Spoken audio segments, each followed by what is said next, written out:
れこそは大鉄人17燃える真っ赤な太陽ぎらり輝く白金見よ大空の鉄の顔風のうなりか雄たけびかブレインが企む大破壊立てよサイワンセブン救えるものは他になしあれこそは大鉄人17 Hello, people of the internet. This is Kaiji Noir. And Pete. And welcome to the first episode of a rather experimental series that we're trying out called Viewer Request, where, as the title suggests, I take a request from a particular fan, or rather a donation, perhaps, and I discuss the piece of media in question with my good friend here, Pete, similar to how we normally do our theatrical movie reviews. Now, this is something I want to start for quite a while, because initially I wanted to do something where, after I was done with the Heisei Godzilla movies, I want to start like a series of requests or like donations, that sort of stuff, kind of similar to what Johnny from Some Call Me Johnny did one time, where he just did a whole bunch of like stuff that was requested to him in a row. But then, as I decided there were more things there were things I was interested in doing right after the Heisei series, I decided to just possibly do this as its own, in separate series. And so what kind of sparked this was back in April, when Bill and I went to LA to check out our Kevin Smith's Hollywood Babylon show / podcast. We had the chance to meet with a particular fan of mine, Enshohma, who you may have seen as a guest on my podcast, Shoe Watch. And as I mentioned there, he was very gracious enough to donate to me kind of like a custom DVD that featured a lot of interesting material on there, in the hopes that I would one day talk about this here on my channel. And the subject for today's video is Brain 17. Now, before we go into Brain 17, I wanted to discuss how this is a very experimental pilot, per se, where I was hoping that if this does work out, hopefully I can do more of these viewer request type of episodes, and that, if possible, if anyone's very interested in, donating stuff for this series, you obviously would have more priority over, other requests. And I've also been thinking of opening up a P.O. box for donations. But all I need is just, the amount of support in order to justify opening up a PL box and, having to, spend money on that sort of thing. So, guys, let me know if this is something that you would be interested in, or if you would be willing to, donate stuff for the show. So, yes, Brain 17, it is a rather interesting animal to cover. Very. I mean, I don't know of too many things that I've seen so far that have tried to take a whole show and condense it into a movie. Right. What happened was, back in 1977, Shotaro Ishinomori, who is known as being the creator of both the Kamen Rider and Super Sentai franchises, Super Sentai being the series that would later be adapted in America into Power Rangers, he wanted to create his own giant robot show that would act as sort of like an over-the-top homage to Mitsutaro Yokoyama's shows Tetsujin 28 and Giant Robo, who many of you may know here in the States as Gigantor and Johnny Sacco and his flying robot. So Ishinomori, he wants to make his own take on that whole boy and his giant robot story, make it like big and bombastic and over the top, and so he created a series called Tetsujin 17, where this young boy named Saburo, he finds this giant robot created by another evil robot called Brain. The giant robot kind of like rebels against its creator and forms sort of like a friendship with Saburo, as he and this like self-defense force called the Red Mufflers, named so because of the red scarves they wear on their uniforms. They team up against Brain and the evil Professor Hassler from taking over the world. So, of course, insert nostalgia critic and Bison joke here. So what happened was 5 years later, some production company, I believe it's like New World Media or something like that, I couldn't remember, but 5 years later, they decided to take this 35-episode series and condense it into an hour and 11-minute film. And how long do you think each episode was? Well, I think on average, each episode has to be around like maybe 20 minutes, 25 minutes. And so we kind of get like maybe the first 2 episodes, maybe the last 2 episodes, and maybe some stuff in between. And it's the pacing. To say that the pacing itself is incredibly disjointed is a complete understatement. Now, I have seen compilation films before. My biggest experiences with the Guy King trilogy, which Guy King was his super robot anime from the 70s.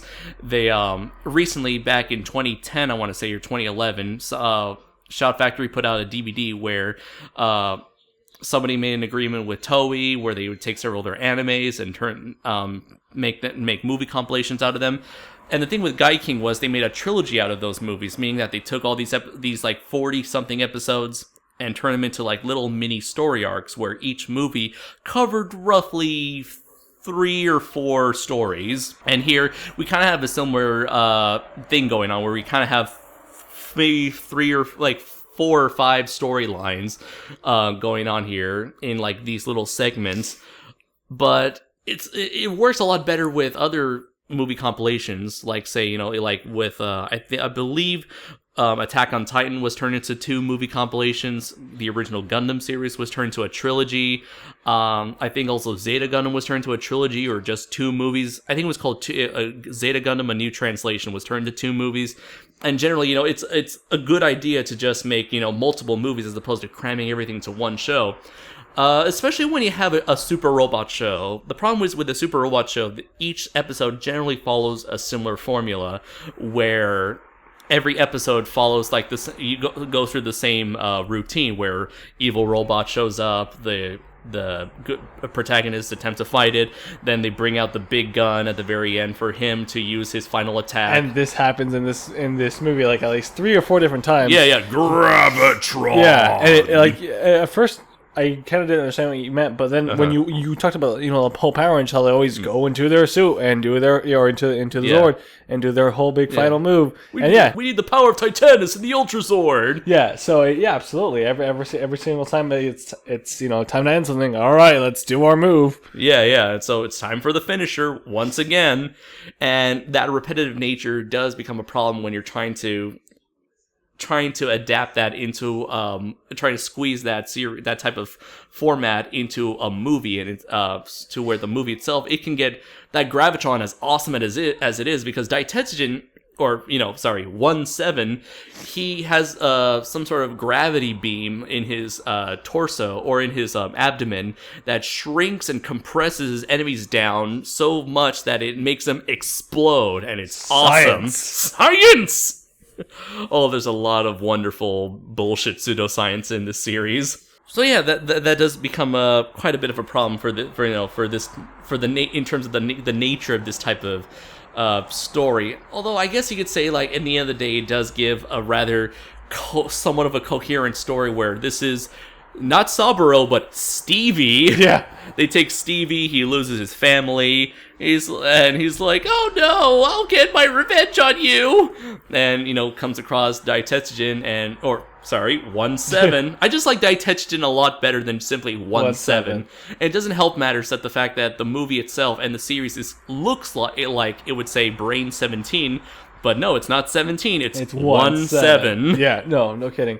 I guess the narrator himself really doesn't help the whole making this movie a whole thing, because I feel whenever the narrator comes out, I feel like I started a new episode of what it would have been like. Yeah, he kind of introduces like the new storyline, and now like the evil brain organization are stealing people criminals from all over the world and recruiting them into their evil organization. That is another thing about this movie, is the dub itself is quite hilarious. Oh my god. Not only does Stevie himself just doesn't sound anything like how a normal little boy should sound like. I'm wondering if it was sound like a guy doing his voice or a woman. Normally, like a woman, they tend to pick females voice actors to portray little kids. I mean, the biggest example would be like Tara Strong and Timmy Turner. But it looked like it was like a boy doing this. It almost sounded like it was like the same person was doing multiple roles. Oh my god, yes. I can imagine just the same person. What seems to be the problem here? Seems to be like very serious, like a very serious problem. I think you could be right. Yeah. No, there's a whole lot of like the and a lot of overact. There are definitely a lot of overacting. However, I think the overacting here is definitely kind of, I don't know, I guess in a way kind of complements the over-the-top acting that the Japanese actors are portraying in this film. Because I guess that seems to be a big thing in a lot of these like over-the-top tokusatsu type of shows, where the actors themselves give very cartoonish performances. And I guess you can say that the voice acting does kind of complement that. Especially Professor Hassler. I just love any time that guy is on screen and talks. It's just a lot of fun. I just remember there's this one line where it's like, "We are brains! Can't you see we're the winners?" Yeah, I don't think I've heard a more ridiculous voice for anyone ever. It's that hilarious. It's wow. I just love how, like, in the story itself, like, Brain is kind of like this, it's essentially what we like to call the science fair, or the science project of doom, where it's like this big cylinder with all these random atom-looking structures surrounding him, and he has this very deep voice, and he kind of goes all Skynet on the world. He's like, I'm tired of doing good stuff. I want to. That's a good impression. That sounds just like him. Yeah, I want to take over the world. Like, yes, we will take over the world. I am in charge, Professor Hassler. What? I created you. Silence. I am in charge here. And he kind of just turns like Professor Hassler into like his whipping boy, essentially. Yeah. And so I guess those were like the most fun those two were like the best characters. Another problem with this story, in terms of the characters, is that another problem. Just one other problem. No, I'm kidding. Another so many problems. Interesting thing here is that, due to the format of the show, is that a lot of characters get introduced and dropped immediately. Like they're the Jaguar girls, like these twin ninja girls. How they just show up out of nowhere, and they're like, okay, I guess they're working for Brain now, or. There's this the sidekick. There's this guy who dresses in black. He kind of looks like he works as a fisherman or some kind. He has a rope around his hat, which I've seen in several character designs in both anime and live action. And he seems to be like shows up out of nowhere near the very end of the movie, and we're like, okay, I guess he's been there for a while. And he kind of acts as he acts like he's always been there. Another thing where Commander. The commander itself, he has a proper intro where he infiltrates the defenders. They're not called the Red Mufflers in this show; they're called the Defenders. And he infiltrates their base, and just to say like, "Hey, look how badass I am! Guess what? I'm your new commander." That or how bad your defenses actually are. Yeah. In Daitechi 17 himself, he has a little like a C-3PO looking robot living inside of him that kind of does like maintenance around his body. And again, he shows up out of nowhere. I don't even remember him right now. Yeah, we just saw, it's been a while since we first saw the movie Brain 17, but we quickly looked through it right before this recording, and near the very end, during the climax, is when this little robot living inside of 17's head is introduced. And from what Enshohma has told me, he's kind of like a recurring character. But here, where it's like, hey, look at me. I'm apparently exist inside of 17. Let me help you let me help you, Stevie. I'll show you around during this climactic battle we're having. Again, it's very disorienting to see all these different characters just have no proper introduction whatsoever, or to be. Oh yeah, remember there was one member of the Defenders who pretends to be a criminal, so he can get arrested, so that he can then be taken to Brain. So he kind of infiltrates their base, and then he gets discovered, and we don't see what happens to him. Nope, nothing at all. Or there was another subplot where Stevie. Obviously, he's very distraught over the loss of his family, especially his sister. And there's this one girl who works for there's this one woman who works for the Defenders, who to Stevie looks just like his sister. That never gets brought up again. Nope. There's no real relationship that forms between him and this woman. Nothing. Actually, he's still kind of screwed. He has no family to go to. It seems like you're right. It seems like the Defenders are kind of like their family. And maybe that was kind of like their take on Tetsujin 28, where I believe in the original source material, what's his name? Shotaro Kaneda, the main boy who controls Tetsujin 28, he has no parents, no family, and instead lives with the main scientist, I believe, or he's kind of like this main scientist in the show was his legal guardian. So I guess that could be a thing going on here. Now that I think about it, it's been a while since I've seen Giant Robo, aka Johnny Sacco and his flying robot. I don't think Daisuke / Johnny Sacco, I don't think he had parents as well in either adaptation of that show. So let's see. With that out of the way, let's talk about the special effects themselves, which I gotta say they were really decently handled, and it took me a while to get used to 1/7's design. I mean, I like red and blue. Their colors, red, yellow, and blue. They're primary colors. They're very attractive especially to little kids. Very bright and vibrant.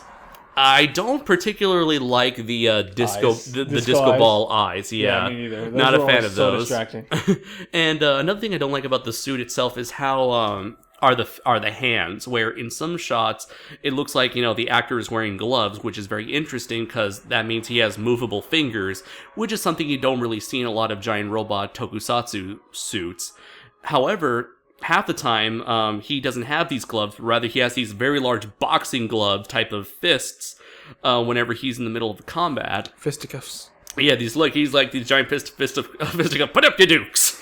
I guess they want to have larger fists to make each punch feel like there's more weight to them.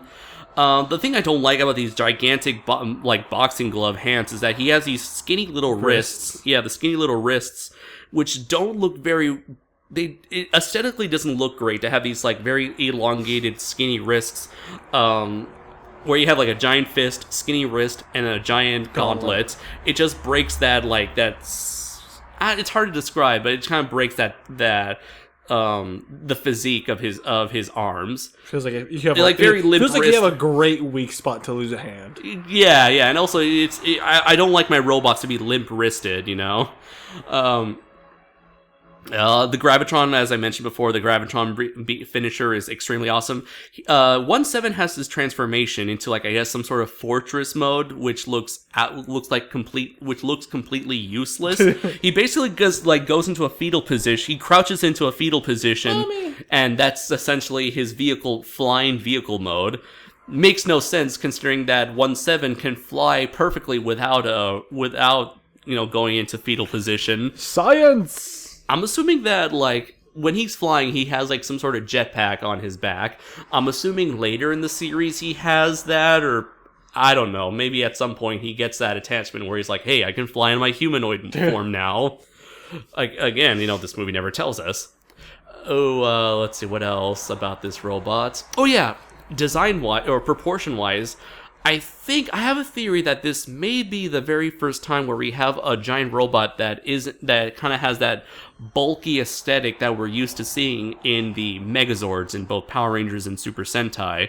Whereas before we had robots like Super Robot Red Baron, King Joe from Ultra 7, Jet Jaguar, Jumbork Ace. We had a lot of these robots that had very skinny designs, very flexible and very form-fitting for the suit actor, very easy for them to move around.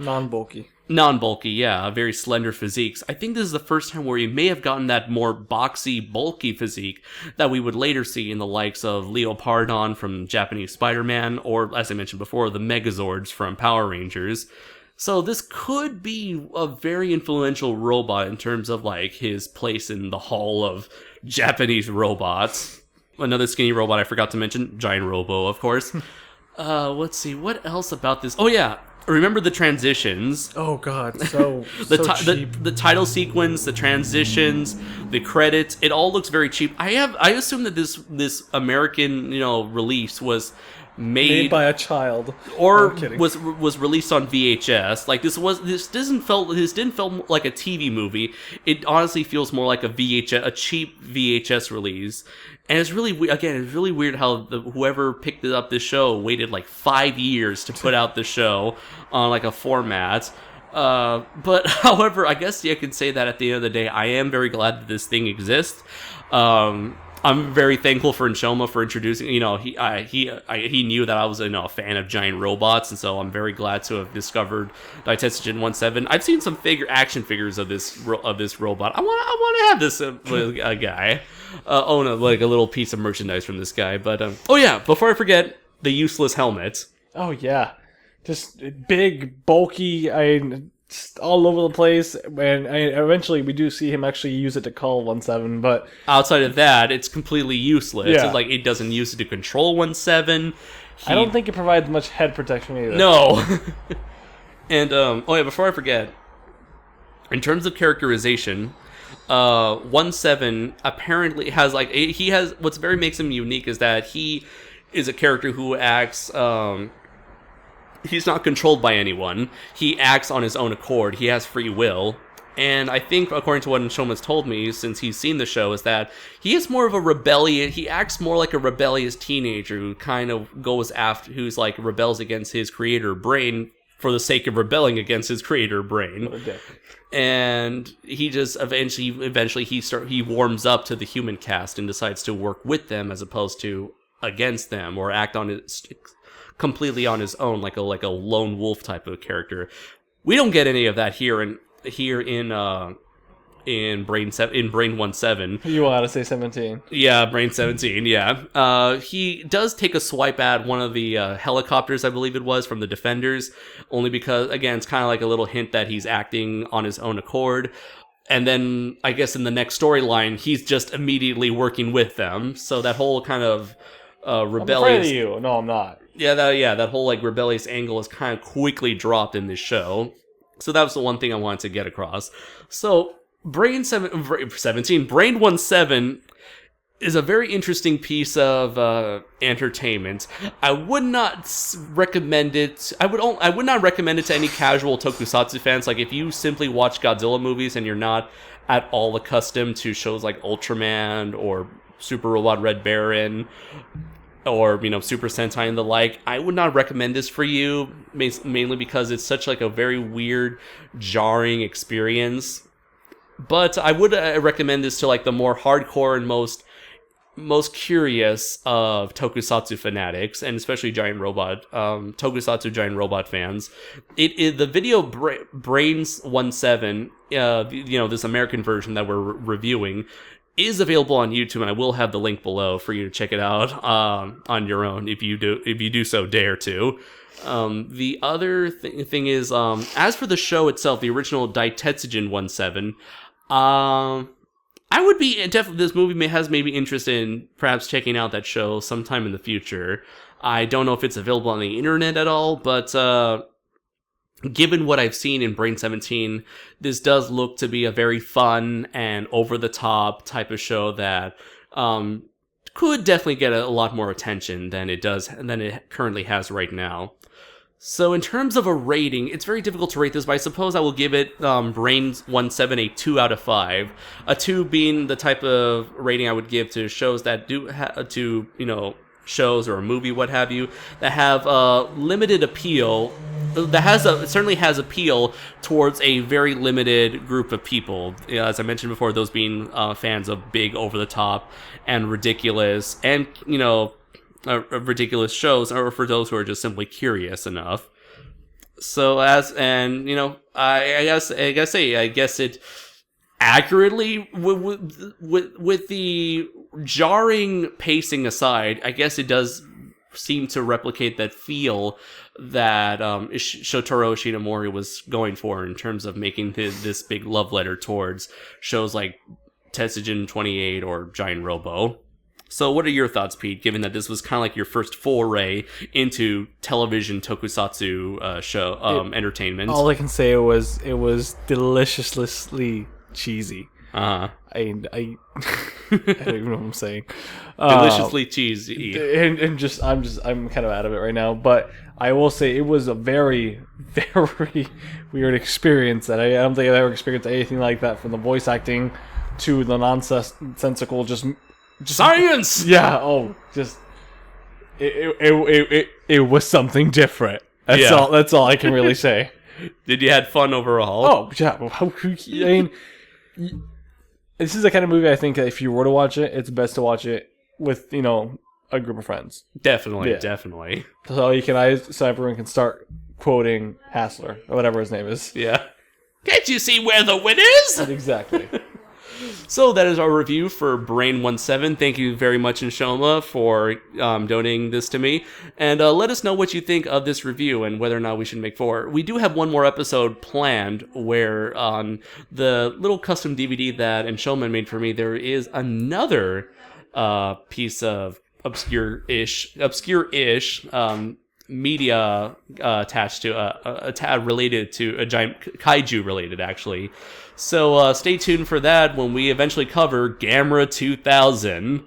Not the game itself, but apparently the cutscenes involved with Gamera 2000, since this was during that time where or what do you call them? A full motion video used to be all the rage. Oh no. Yes. I want to see that. Yeah. So until next time, everybody, I've been Kaiju Noir. And Pete. Take care. Oh, oh, oh, oh, oh, oh, oh, Dayu Tetsujin 17. That was hilarious.